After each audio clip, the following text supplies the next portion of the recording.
മുഖ്യമന്ത്രി പ്രഖ്യാപനം വൈകുന്നതിൽ കോൺഗ്രസിനുള്ളിലും ഘടകകക്ഷികളിലും അതൃപ്തി പുകയുകയാണ്. സത്യപ്രതിജ്ഞ വൈകരുതെന്ന് ആവശ്യം ഉയരുന്നു. ഹൈക്കമാൻഡിന്റെ പ്രഖ്യാപനം ഇന്നെങ്കിലും ഉണ്ടാകുമോ എന്നാണ് ആകാംക്ഷ.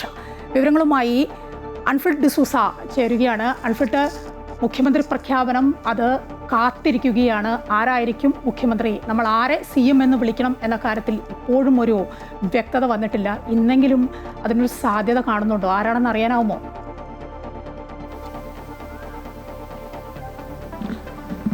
തീർച്ചയായും വലിയ രീതിയിലാണ് കേരളം ആകാംക്ഷയോടെ കാത്തിരിക്കുന്നത്. കാരണം അത്രയേറെ ഭൂരിപക്ഷത്തിൽ അവർ വിജയിച്ചിട്ടും അവരുടെ മുഖ്യമന്ത്രി, കേരള ജനത അത്രയേറെ ഭൂരിപക്ഷത്തിൽ ഒരു പാർട്ടി അധികാരത്തിൽ ഏറ്റിരിക്കുകയാണ്. ഒരു ഭരണവിരുദ്ധ വികാരമോ 10 വർഷത്തെ എന്ത് വിരുദ്ധ വികാരം ഉണ്ടായാൽ, എത്ര തന്നെ വിരുദ്ധ വികാരം ഉണ്ടായിട്ടും ഏത് രീതിയിലായാലും ഒരു പാർട്ടിക്ക് അല്ലെങ്കിൽ ഒരു മുന്നണിക്ക് ഇത്രയേറെ ഭീകരമായ രീതിയിൽ അല്ലെങ്കിൽ ഏറ്റവും വലിയ തിളക്കമാർന്ന ഒരു വിജയമാണ് കൊടുത്തിരിക്കുന്നത്, അമ്പരിപ്പിക്കുന്ന ഒരു വിജയമാണ് കൊടുത്തിരിക്കുന്നത്. പക്ഷേ ഒപ്പമുള്ള മറ്റ് സംസ്ഥാനങ്ങളിലൊക്കെ തന്നെ സത്യപ്രതിജ്ഞ കഴിഞ്ഞിട്ടും എന്തുകൊണ്ട് കേരളത്തിൽ മാത്രം സത്യപ്രതിജ്ഞ വൈകുന്നു എന്ന് പൊതുവികാരം ജനങ്ങൾക്കിടയിൽ നിന്ന് ഉയരുന്നു. അതിനപ്പുറത്തേക്ക് രാഷ്ട്രീയ തലത്തിൽ പോലും, അത് സ്വന്തം പാർട്ടിയിൽ നിന്ന് പോലും വലിയ രീതിയിലുള്ള ഒരു വിമർശനം പരസ്യമായി വന്നില്ലെങ്കിൽ കൂടിയും ആ പാർട്ടിക്കുള്ളിലും ഘടകകക്ഷികൾക്കുള്ളിലും ഒരു അതൃപ്തി, അത് വലിയ രീതിയിൽ തന്നെ വിയോജിപ്പ് അതൃപ്തിയും ഒക്കെ ഉണ്ട്. പക്ഷെ ആ അസ്വസ്ഥതകൾ വരും ദിവസങ്ങളിൽ അല്ലെങ്കിൽ വരും മണിക്കൂറുകളിലൊക്കെ മറനീക്കി പുറത്തു വരാനുള്ള ഒരു സാഹചര്യവും സാധ്യതയിലേക്കാണ് കാര്യങ്ങൾ നീങ്ങുന്നത്. ഇങ്ങനെ എന്തുകൊണ്ട് ഒരു അനിശ്ചിതത്വം ഇപ്പോഴും തുടരുന്നു? ഒരുപക്ഷെ ഈ 3 പേരും മുഖ്യമന്ത്രി സ്ഥാനത്തേക്ക് തർക്കിക്കുന്നു, മത്സരിക്കുന്നു, അനുയായികളുമായുള്ള പ്രകടനങ്ങളൊക്കെ നമ്മൾ കണ്ടതാണ്. അതിൽ സ്വാഭാവികമായും ഹൈക്കമാൻഡിന്റെ ഇടപെടൽ ഉണ്ടായേ മതിയാകൂ. അങ്ങനെ ഒരു ഇടപെടൽ ഉണ്ടായി. അതിനായി ചർച്ചയ്ക്കായി 3 നേതാക്കളെ ഡൽഹിക്ക് വിളിച്ചു. ചർച്ചയൊക്കെ കഴിയുന്നു. പക്ഷെ ചർച്ച കഴിഞ്ഞ് അവർ തിരികെ വന്നു.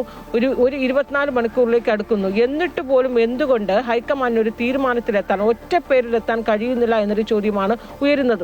അപ്പോൾ ഇനി എത്ര ദിവസം കാത്തിരിക്കേണ്ടി വരുമെന്നും ഘടകകക്ഷികൾ അടക്കം ചോദിക്കുകയാണ്. ഇതിൽ മുസ്ലിം ലീഗിന്റെ അഭിപ്രായം പ്രധാനമാണ്. ഈ തീരുമാനത്തിൽ അവിടെ എത്തിയതിനു ശേഷം ലീഗുമായി ഒരു ആശയവിനിമയം നടത്തി ലീഗിന്റെ കൂടി അഭിപ്രായം പരിഗണിക്കുന്നു. അതായത് MLA-മാരുടെ അഭിപ്രായം, MLA-മാർ ആരെയാണോ പിന്തുണയ്ക്കുന്നത് അത് അതേ രീതിയിൽ തന്നെ അത് തന്നെയാണ് പ്രധാനം. കാരണം കോൺഗ്രസിന്റെ ഒരു കീഴ്വഴക്കം അനുസരിച്ച് അതിനാണ് മുൻഗണന നൽകുന്നത്.